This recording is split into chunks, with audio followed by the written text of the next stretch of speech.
Cabezas de petróleo. Por increíble que parezca, la creación de este hermoso automóvil se dio en una buena borrachera durante un vuelo de avión entre dos vicepresidentes de Ford, que casualmente eran dos genios de la industria automotriz, creado para celebrar una importante fecha para la marca y con el mismo objetivo que tuvo 40 años antes. Esta bestia vio la luz a principios del año 2000, en donde pasó a ser una leyenda de las carreras a un vehículo disponible para cualquier persona que pudiera comprarlo. Pues no sé por qué no se pudo llamar GT40 como su abuela y los múltiples fracasos por los que pasó esta marca para por fin poder realizar este auto con tanta herencia racing en él. ¿Qué pedo con el Ford GT? Mucha gente conoce la historia de Ford vs Ferrari por la película Contra lo Imposible, y también les armé 3 videos buenísimos, por cierto, contando la historia de la batalla entre estas dos marcas en los años 60, vayan a verlos. Pero el punto es que Ford eventualmente ganó en Le Mans, pero el hermoso GT40 que vimos en las pistas nunca salió a la venta para el público. Todos querían uno de estos, que sería el equivalente a un Corvette de Chevrolet, pero Ford nunca lo sacó a producción, por excepción de unos cuantos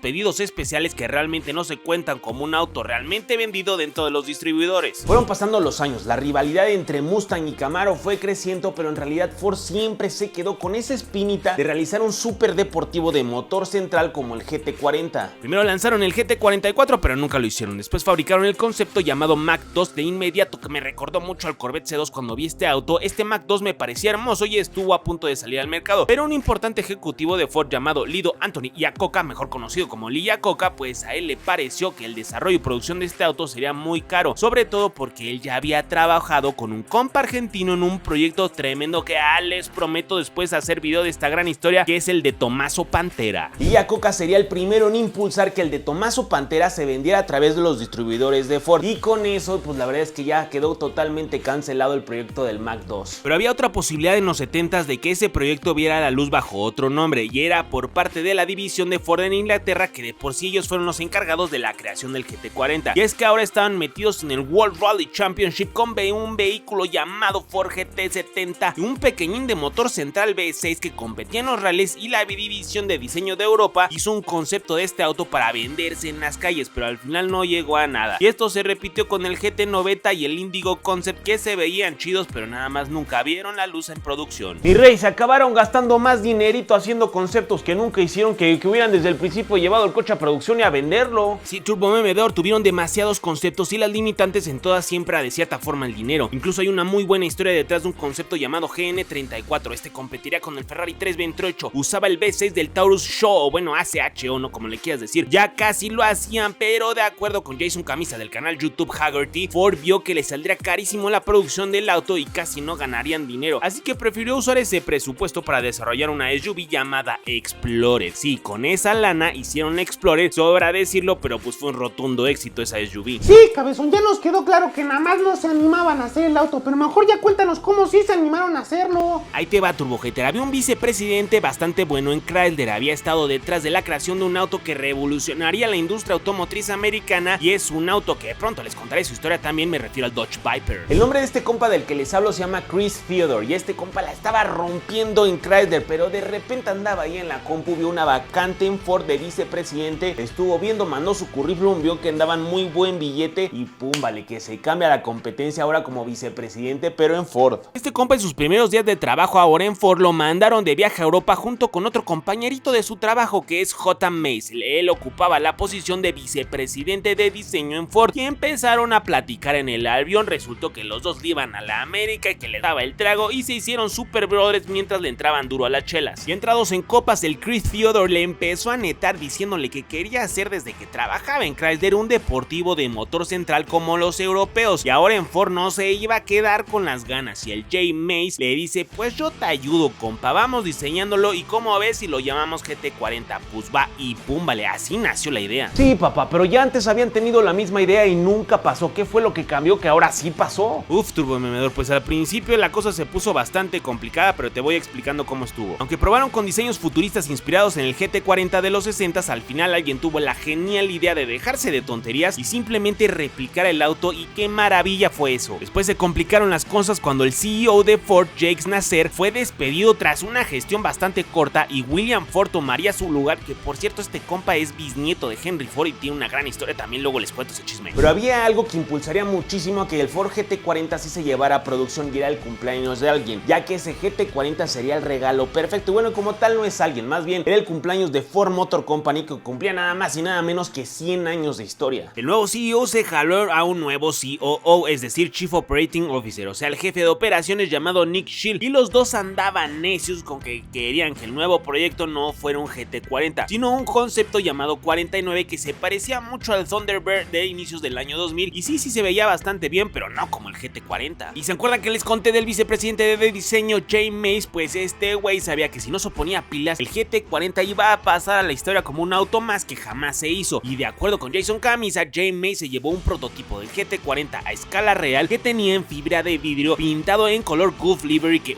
qué hermoso se ve así. Lo dejó estacionado en el estacionamiento de Ford en Detroit. Le dijo al COO Nick Shield: oye, ¿qué onda? Vamos por unas tortitas de tamal al puesto de aquí afuera de las oficinas. Y de acuerdo con esto, pues bajó, y cuando vieron en el estacionamiento ese GT40, el Nick Shield se cagó. No manches, cabezón, ¿en serio se cagó? Bueno, no se cagó literal, pero quedó estupefacto ante la belleza del GT40 y se aprobó ahí mismo el presupuesto para la producción de ese GT40. Y ojalá que acabara el video, pero en realidad faltaban varios problemas más por sobrepasar. Resulta que con tanta perdedera de tiempo, Ford necesitaba ya lanzar ese GT40 y le dieron velocidad, definieron un objetivo, y eso fue que así como el GT40 había sido años atrás un símbolo de la victoria de Ford contra Ferrari, pues sería esta nueva versión lo mismo, pero ahora llevado a las calles. Este nuevo Ford GT40 tenía una misión, y era acabar con el Ferrari 360 Modena, que cómo me gusta ese Ferrari. Pusieron manos a la obra, sacaron un motor V8 5.4 litros que montaban sus pickups en esos años y lo tunearon a tope, pero aún así querían que fuera más rápido que la variante Shelby GT500 de esos años, así que no habría manera que ese V8 superara al Shelby sin inducción forzada, por lo que se vieron obligados a supercargar ese V8 y pumba, le sacaron a una bestia de 550 caballos de fuerza, quedándole sabroso. Se rumoraba que ese motor andaba consumiendo 1 litro por kilómetro. Es una grosería sus consumos, pero un agasajo el sonido de ese nuevo Ford GT40.